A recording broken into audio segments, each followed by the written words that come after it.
The small town of Briarwood was nestled deep in the woods, surrounded by ancient trees that seemed to whisper secrets to anyone who dared to listen. It was a place where everyone knew each other, and nothing much ever happened. That is, until the old Sinclair house at the edge of town was sold to a stranger.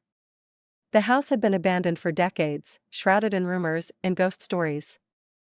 Children dared each other to go inside, but no one ever made it past the creaking front door. So when a moving truck pulled up one foggy morning, it set the town abuzz with speculation. The new owner was a reclusive man named Mr. Hawthorne. Tall and gaunt, with piercing blue eyes that seemed to see right through you, he spoke little and rarely ventured into town. Those who did meet him found his presence unsettling, though they couldn't quite say why. As weeks passed, strange occurrences began to unfold. Animals went missing, odd lights flickered in the windows of the Sinclair house at all hours, and an eerie hum seemed to emanate from the property late at night. People whispered about curses and dark rituals, but no one had any proof, just a growing sense of unease. One crisp autumn evening, a group of teenagers decided to find out once and for all what was happening in the old house. Armed with flashlights and bravado, they crept through the overgrown yard and slipped inside. The air was thick with dust and decay, the floorboards groaned under their weight, and the darkness seemed almost alive. They split up, hoping to cover more ground. Sarah, the bravest of the group, found herself drawn to the basement door. She descended the rickety stairs, her flashlight beam cutting through the oppressive gloom.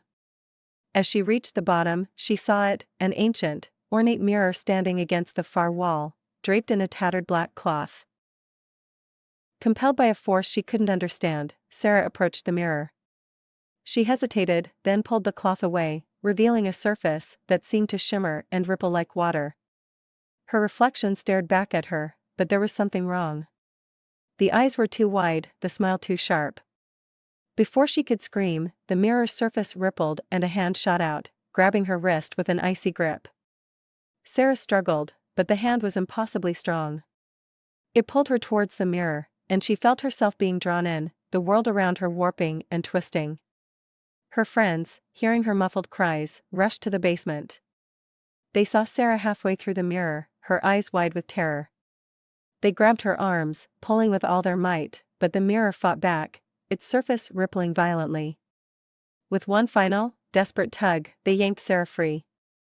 She collapsed to the floor, gasping for breath. The mirror's surface returned to normal, but the handprint of her captor remained, pressed against the glass. They fled the house, never looking back. Sarah was changed after that night, her once vibrant spirit dulled. She spoke little of what she had seen, only that something ancient and malevolent dwelled within the Sinclair house, using the mirror as a gateway. The town of Briarwood fell silent once more, its people living in the shadow of the cursed house.